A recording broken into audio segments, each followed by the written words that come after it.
السلام عليكم، كي دايرين؟ لاباس عليكم؟ كنتمنى ان شاء الله يا ربي كلشي يكون على خير وبخير. اليوم ان شاء الله غادي نحضروا واحد الطويجين اللي بنين صراحه بزاف بزاف. الطاجين ديال الحوت كواري بطريقه بسيطه ومقادير كاينين زعما متواجده في كل دار، يعني بطريقه بسيطه بزاف بزاف بزاف. وكيف ما كتشوفوا معايا غادي نديروا فيه ان شاء الله واحد المكون اللي غادي يرد لينا الطاجين بنين بزاف بزاف. وغادي نبداو بسم الله. عندنا فلفله مشويه اللي اختاريت فيها الحمراء والخضراء، الزيتون بطبيعه الحال، ومطيشه محكوكه، وعندنا مطيشه، وعندنا فلفله والعطريه ان شاء الله. كيف ما كتشوفوا معايا غادي نديرو في العطريه شويه البزار، شويه الخرقوم، قزبر، والكاري والكمون. اذا كان حتى التحميره يمكن لكم ديروا، انا ما كانتش متوفره عندي التحميره ما درتهاش. الكاري صراحه جربوه في هذه الوصفه وردوا عليا في كومونتير، صراحه راه بنين بزاف بزاف بزاف. الكاري مع الحوت كواري صراحه كيجي بنين بزاف. كيف ما كتشوفوا معايا خديت شويه ديال الربيع بطبيعه الحال اللي قردته مع الثومه، حطيته على مطيشه وخليت النص اللي غادي كيف ما كتشوفوا معايا غادي نطحنوا مع مع السرديل. كيف ما كتشوفوا معايا بطبيعه الحال السرديل اللي نقيناه على هذا الشكل.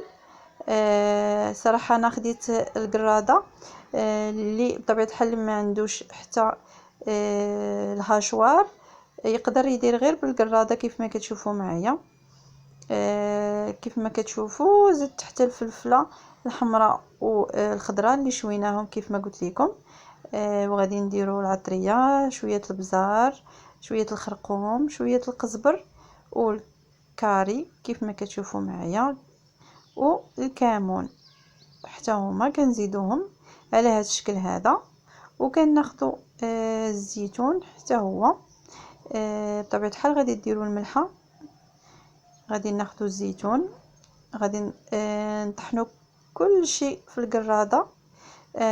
وريت الناس اللي ما عندهمش الهاشوار يقدروا يستعملوا غير القراده. كيف ما كتشوفوا معايا راه كتعطي نتيجه زوينه بزاف بزاف بزاف. وصراحه الحوت كيتبدل حتى المذاق ديالو بالعطريه بالفلفله بالزيتون صراحه. غير جربوا هذه الوصفه راه غادي تعجبكم ان شاء الله. وكيف ما كتشوفوا معايا غادي نقرد مزيان مزيان مزيان مزيان هاد الحوت كيف ما كتشوفوا. ومن بعد غادي ناخذ الحامض بطبيعه الحال اللي غادي ناخذ نص ديال حامضه وغادي نعصرها حتى هي فوق الحوت.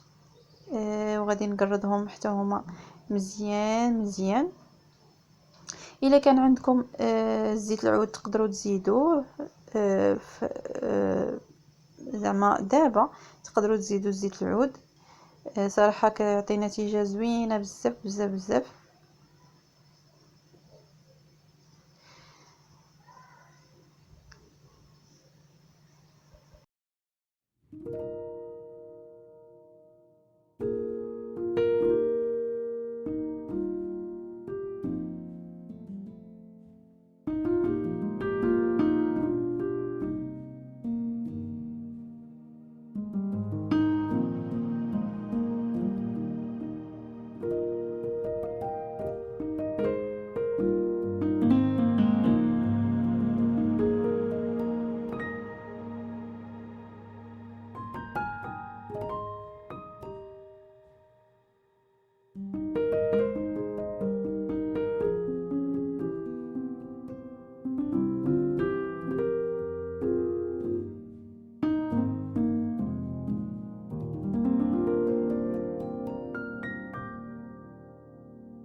وكيف ما كتشوفوا معايا خديت طاجين غادي ندير فيه ان شاء الله مطيشه مع الربيع على هذا الشكل هذا. كيف ما كتشوفوا معايا غادي نديروا مطيشه ديالنا كامله وغادي نزيدو عليها العطريه اللي بقات لينا،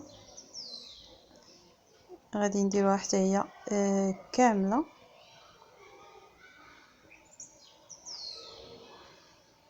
غادي نخلطو مزيان مزيان مزيان العطريه ديالنا مع شرموله، و من بعد غادي ناخدو الطبسيل اللي غادي نقصو فيه شرموله على هذا الشكل كيف ما كتشوفوا معايا. غادي نستعملوها من بعد.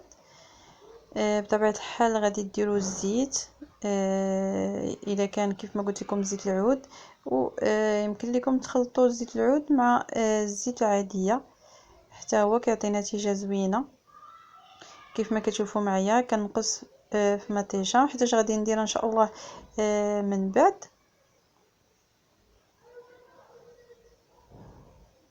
ودابا غادي ناخذ الحوت ديالنا اللي غادي نشكلوه بهذا الشكل كيف ما كتشوفوا معايا، وغادي نستفوه في الطاجين، و غادي نزيدو نص ديال الفلفله مشويه، باش غادي نديرو ان شاء الله الطبقه الثانيه ديال الحوت كواري.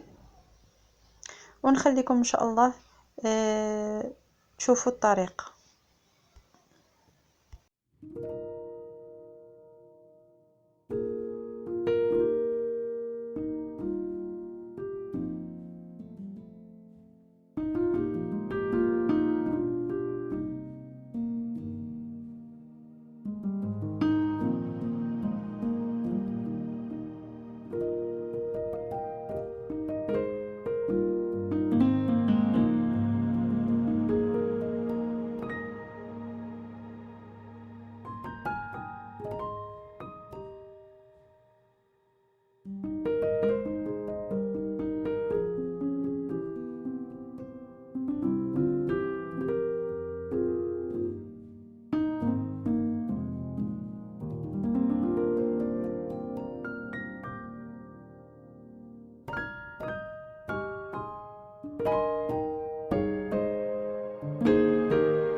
وكيف ما كتشوفوا معايا جا على هذا الشكل هذا.